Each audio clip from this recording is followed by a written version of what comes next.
Mesdames et messieurs, bonsoir. Bienvenue à ce débat spécial à l'occasion de la 49e édition de la Fête de l'Arbre ce 3 août 2024.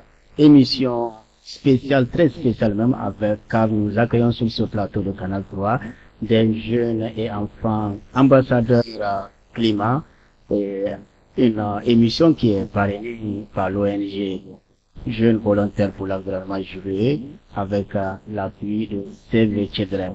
Je vais, dans un premier temps, avant de planter le décor de cette émission, nous allons demander à chacun et chacune de se présenter. Bonjour, moi je m'appelle Pauline Sanger, je suis enfant ambassadeur j'ai plus de mon appel sur le site de la je fais la et je suis un enfant ambassadeur. Bonjour, je m'appelle Jafar Mustafa. J'ai 16 ans, enfant ambassadeur climat. Je m'appelle Renato Issa Torodo, j'ai 17 ans. À l'école CS Garbojibo, je suis enfant ambassadeur climat. Bonjour, je suis Tani Ayouba, responsable des jeunes volontaires pour l'environnement ici de Niger. Merci à toutes et à tous et merci pour avoir accepté d'être avec nous pour parler justement de l'implication des jeunes et des enfants dans la préservation de l'environnement. Je me présente Tani Ayouba qui nous présente l'ONG JVE et pourquoi impliquer les jeunes et les enfants dans la préservation de l'environnement. L'association des jeunes volontaires pour l'environnement est une association qui fait la promotion de la protection de l'environnement et surtout qui a pour mission d'impliquer les jeunes, les enfants et les femmes dans la sauvegarde de notre patrimoine national. Donc c'est dans ce sens que nous avons lancé une initiative appelée Enfants ambassadeurs climat avec le soutien de Save the Children, pour non seulement contribuer à la création d'une génération d'enfants et de jeunes qui sont conscients des enjeux écologiques, mais également qui apportent leur pierre dans la promotion du développement durable et qui feront du plaidoyer pour que non seulement la voix des enfants soit entendue, mais également pour promouvoir ce qu'on appelle des gestes éco-citoyens pour que ces enfants développent la conscience ou l'esprit de l'éco-citoyenneté, c'est-à-dire prendre en compte tout ce qui est dans toute chose, la réduction de leur impact sur l'environnement, mais également la promotion des gestes qui permettent de sauvegarder notre planète. Merci Tania Louba sur ces éclairages sur les enjeux ainsi que la portée de ce programme d'implication des enfants et des jeunes dans la préservation de l'environnement. Un programme, je disais tout à l'heure, qui est porté par JVE avec l'appui de Save the Children, ce qui m'amène à poser la question à Abdelmajid Boutali. Aujourd'hui, pourquoi votre engagement dans la lutte contre le changement climatique, mais avant, présentez-nous un peu Save the Children. Je vais d'abord remercier pour l'opportunité qui est offerte aux enfants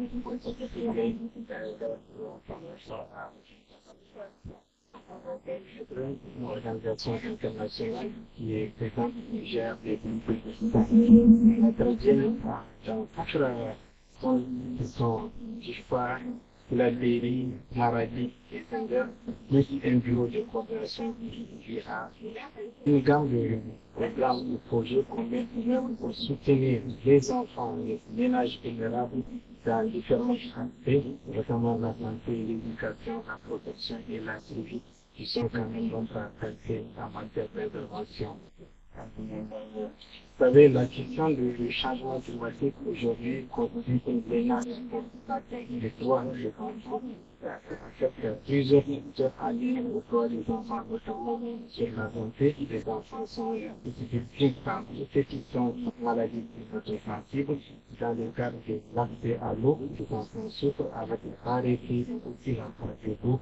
Dans le cadre de l'éducation, il y a aussi tout ce qui est en lien avec les vagues de chaleur. Il est insupportable pour les enfants souvent de vivre dans des conditions climatiques. Tout cela amène faire en tant qu'organisation, quand même la première organisation internationale qui travaille dans les camps d'enfants pour agir dans ce sens. En 2021, FAIR avait sorti un rapport qui est intitulé Né au cœur des climatique. Ce rapport montre du doigt les conséquences qui sont alarmantes sur la vie des enfants durant la multiplication des climatiques. Et il y a des chiffres qui montrent que les enfants qui sont nés en 2020 vont souffrir beaucoup plus des impacts du changement climatique que les enfants qui sont nés en 2060. Donc, tous ces aspects-là nous amènent à réfléchir et en tant qu'orientation du travail avec les enfants pour impliquer les enfants dans la recherche de solutions à la crise climatique. Donc, c'est une question de leur droit. Les enfants au cœur des solutions à la crise climatique, eh bien, nous sommes avec justement ces jeunes et enfants ambassadeurs climat. Fadila, pourquoi avez-vous choisi d'être d'abord ambassadrice climat? J'ai choisi d'être ambassadrice climat parce que quand j'ai intégré la classe, quand j'ai développé beaucoup de choses sur l'environnement, beaucoup de choses, de chacun du rencontre. Et j'ai eu près de 2 ans de subvention pour le changement climatique dans les impacts en plénière les essentiels pour prévenir les réponses des inquiétudes de différents pays. Voilà, vous avez parlé de task force des enfants. Présentez-nous cette task force. La task force, c'est une sorte de critique, une sorte de critique des enfants participent et pourtant sur le et sur la conséquence de l'environnement et concerné sur la lutte contre le changement climatique. La task force est que nous regardons une sorte de deuxième phase où nous apprenons beaucoup sur le changement climatique. Ces causes, ces conséquences et comment il faut continuer. À la task force, nous enseignons nos droits et nos devoirs environnementaux. À la task force, nous apprenons à lutter contre le changement climatique et à contribuer rendement de notre planète mondiale.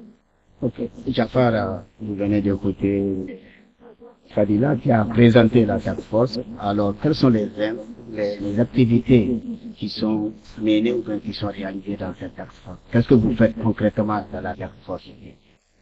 Première position, la task force nous apprend nos droits et nos devoirs. Son but est de planter beaucoup d'arbres et de nous apprendre à planter d'arbres pour que nous puissions révertir notre planète. Nous avons eu à visiter des endroits comme Agri Innove Inspire, là où on nous montre comment faire des pépinières, comment planter et élever même des poissons. Parce que là-bas, on a même vu des poissons-chats. Ils élèvent des poissons-chats. Et on est parti à GVD, qui veut dire gestion et valorisation des déchets. Là-bas, ces gens donnent une deuxième vie aux déchets pour les réutiliser après. Si on jette des déchets, eux ils les prennent et les donnent une seconde vie pour les valoriser. Et c'est ça que nous devons faire ensemble. Au lieu de jeter, nous devons recycler. Nous avons fait un petit forum ici au musée, là où ça a duré 3 jours. Ça parle sur le changement climatique, ses causes et ses conséquences. La task force nous a appris beaucoup sur le changement climatique, comment protéger notre environnement. Voilà, on voit bien que vous n'avez pas chômé dans cette task force et c'est formidable qu'on voit également votre engagement justement à préserver la planète et surtout à laisser aux générations futures, bien que vous êtes aussi jeune que ça, en tout cas une planète aussi saine que cela. Reina, qu'est-ce qu'une pépinière, puisque Jafar a parlé de pépinière, mais vous allez nous expliquer qu'est-ce qu'une pépinière écologique. Une pépinière est un endroit où on produit des petits gènes qui seront plus tard des arbres. La Task Force nous a montré comment faire une pépinière. Et ici au Niger, précisément à Robanda, à Sagia, on a eu à faire quelques pépinières où on nous a montré, par exemple, si tu veux faire une pépinière, il faut avoir un terrain bien cultivé, du sable et du fumier. Le produit, quand on le mélange avec l'eau, on cherche des petits pots, par exemple des pots de solani ou bien du yaourt. On met du sable et on sème, on met des petits graines dessus et on part les mettre sous une ombrière à l'abri du soleil. Voilà. Et la pépinière est ainsi fabriquée. Voilà, ainsi faite. Voilà. Merci beaucoup, Reina, pour cette explication. Et Naïma, pourquoi planter et entretenir les arbres? Parce qu'il faut en place des arbres. Les arbres nous donnent de l'ombre et un endroit pour les animaux, des fruits et des médicaments. Pour entretenir un arbre, il faut l'arroser régulièrement, surtout quand il est jeune. On peut aussi utiliser des clôtures pour éviter que les animaux ne l'endommagent. Et bien sûr, ne cassez pas les branches, ne blessez pas les branches. Merci bien pour ce premier tour de table avec c'est l'étude et nos ambassadeurs climat. Nous allons inviter une ambassadrice du climat, Aïsata, à venir dire un poème sur alors, voilà, à venir nous lire un poème qui est sur justement l'intérêt de la portée de la préservation. Comme je l'annonçais tout à l'heure, nous sommes avec Aïsata, ambassadrice climat, qui va nous présenter un poème. Aïsata. Bonsoir, je m'appelle Aïsata Mbadi, j'ai 16 ans, à classe de poisson, enfin ambassadeur. Je vais vous présenter un poème. Enraciné profondément dans la terre fertile, l'arbre se lève majestueux et tranquille. Il purifie l'air, terre les champs vivants, symbole de vie, et toujours plus précieux du temps. Et de ce fait vert, il filtre la lumière, offre l'ombre douce aux jours de qualité amour. Son tronc robuste est un refuge sûr sur les oiseaux chanteurs et les hommes enneigés. L'arbre, gardien des saisons et des équilibres. Captant le carbone, refusant les bruits funestes, nous rappelle sans cesse son charme avec un charme discret, l'importance de le préserver parfait. Chacun de nous, comme un enfant qui évolue, doit protéger cette année, gardien de la félicité. Voilà, merci bien, Tata, pour ce poème qui met en lumière l'importance de l'arbre, de la racine au fond, en passant par les feuillages. Donc, voilà, je pense que ça, les jeunes, les enfants, les adultes sont bien outillés aujourd'hui et comprennent aujourd'hui pourquoi il faut planter et entretenir un arbre. Nous allons passer donc à notre deuxième tour de table après ce poème de Aïsata avec Reina. Comment les changements climatiques affectent les enfants? Les changements climatiques affectent les enfants avec plusieurs raisons. Quand il y a la rareté de pluie, en première position. En deuxième position, la chaleur excessive. Par exemple, dans les écoles où il y a des tôles, quand le soleil tape trop les tôles, les enfants n'auront pas de concentration pour étudier. Et quand il y a inondation aussi, les sinistrés vont occuper les classes et nous ne pouvons pas avoir d'éducation. Et à travers aussi la rareté de pluie, surtout ici au Niger, la plupart de nos parents sont des cultiveurs et éleveurs. Et tant qu'il y a moins de pluie, il y aura pas de rendement. Et quand il n'y a pas de rendement, certains parents donneront leurs filles dès à bas âge à mariage et les enfants et les garçons à l'exode pour la mendicité. Voilà, nous avons évoqué les défis, en tout cas, les problèmes que qu'engendre les changements climatiques, notamment sur l'avenir des enfants. Jafar, alors, quelles sont les solutions pour lutter contre le changement climatique? Comme nous le savons tous, le changement climatique est l'augmentation de la température à la surface de la Terre. Et c'est la plupart des activités humaines qui provoquent ces changements climatiques. Pour lutter contre le changement climatique, il faut réduire notre utilisation des énergies fossiles et adopter les énergies renouvelables, comme les énergies solaires, les énergies hydriques et les énergies éoliennes. Merci. Voilà, nous allons, après ces solutions que Jafar a vous donné, en tout cas de relever, nous allons donc passer au message des ambassadeurs climat avec Jamla. Bonjour. Le message pour les parents, c'est chers parents, surtout les mamans. Il faut utiliser moins de bois et plus de gaz quand vous faites des cuisines. Et surtout quand vous faites des courses, prenez des paniers pour éviter l'utilisation des sacs plastiques. Car l'avenir de chaque enfant dépend de ce que les adultes peuvent du présent. Voilà, c'est le message de Jamla à l'endroit des parents. Alors nous allons écouter notre message, mais celui-ci avec les autorités. Bonjour, je m'appelle Zanita et j'ai 12 ans, je suis en classe de 6e. Notre message pour les autorités est de prendre davantage des mesures en faveur de la lutte contre le changement climatique. Impliquer davantage les enfants à l'importance de la protection de l'environnement. Prendre des décisions relatives à tout ce qui nous concerne. Notre message pour nos partenaires, nous voulons au moins 10 millions d'arbres chaque 3 ans. Voilà, chaque 3 août, 10 millions d'arbres.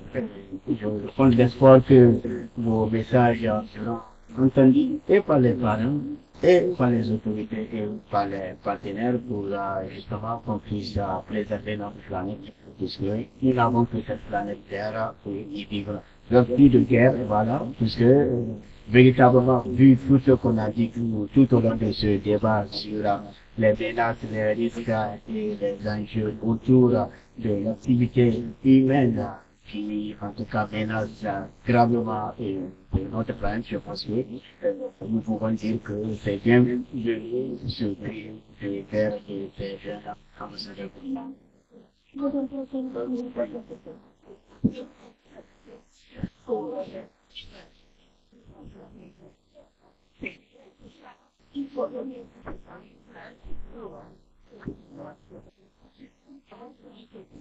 Nous sommes, je suis là, nous sommes, nous sommes,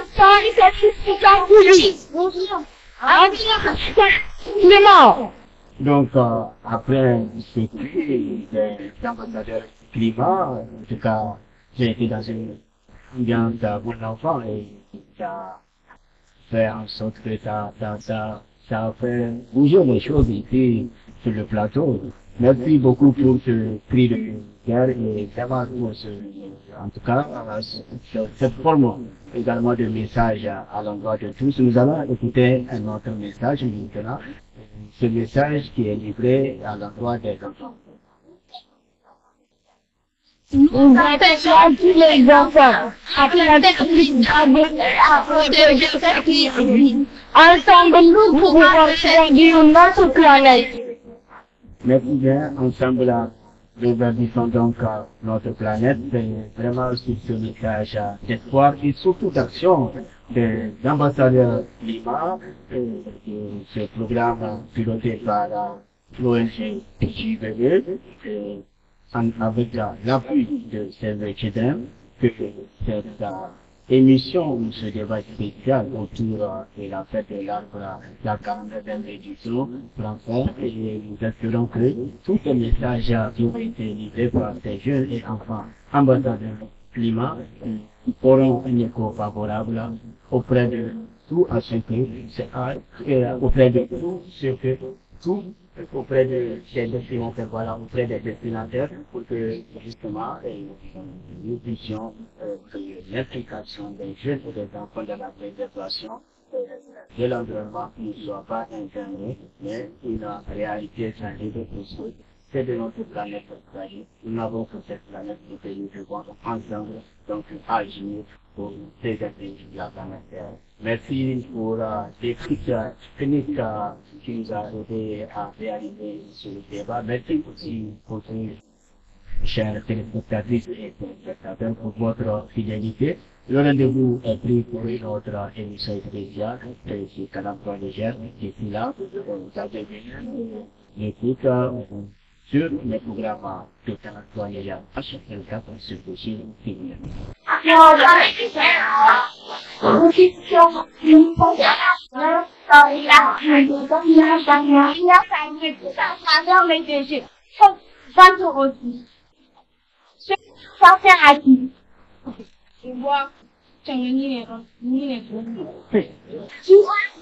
Protéger la force, qu'est-ce qu'il a détruit? Protéger les animaux dangereux, qu'est-ce qu'il a animés aussi?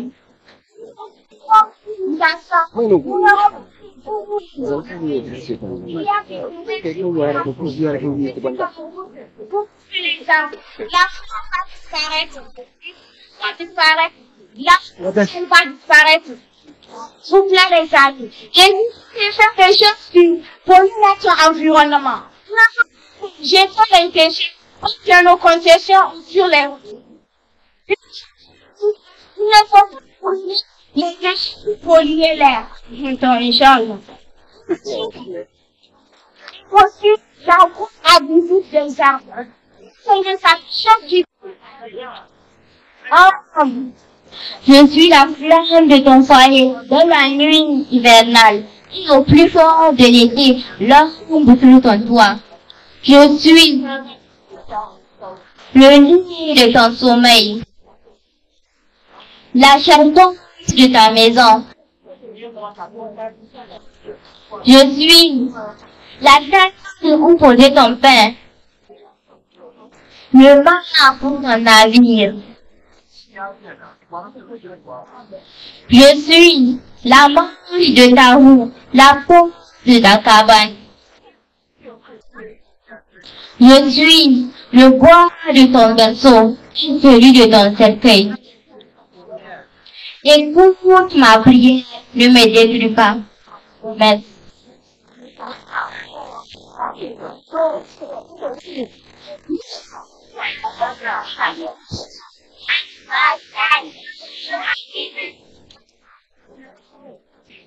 Il y a rien en fait. Et quand il y a des questions, comment on fait? Oui, non, c'est quoi?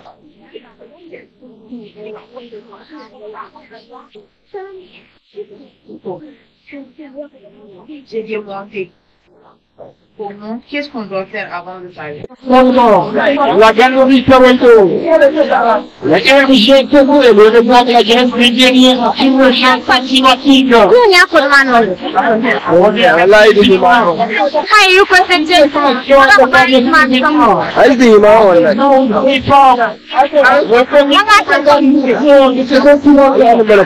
Merci les enfants de toute sorte. Merci les formateurs. Merci les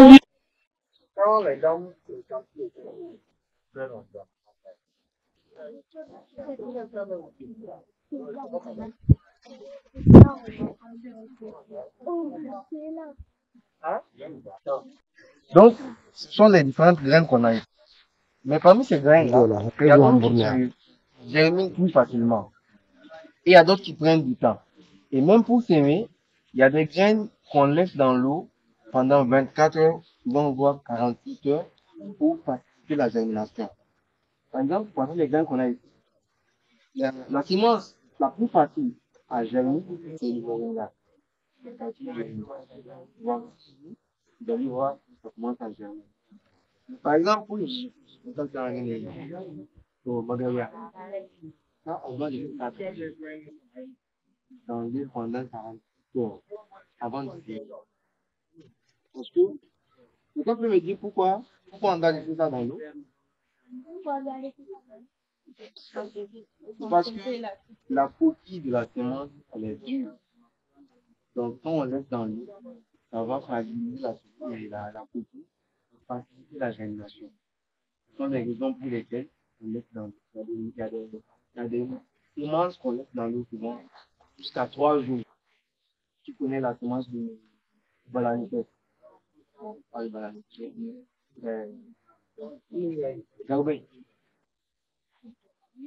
Garba design. Wara so wo kan yi. Mon frère qui dit, tac, c'est un dion de magasin, il a gagné. C'est un dion de Pena. Dion de ma, va en dire. Mais pas dion de ma, à de l'eau qui tombe à la gueule. Le moringa, il commence sa germination sur un jour, voire une semaine. Bon, on n'a pas le manguis. Le manguis, c'est jusqu'à une semaine avant de germer. Le bananier, il peut aller jusqu'à 1 mois avant de germer. Donc, il faut de la patience et de l'arrosage continu. Vous avez compris? D'accord. C'est bon. Boifa, ça fait combien de temps? Oui. On n'a pas beau. Ok.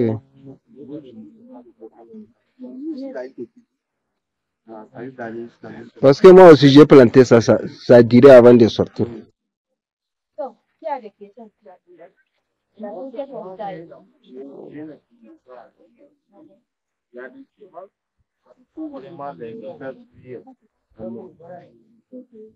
D'accord, oui. Disons les enfants, on n'est pas bon.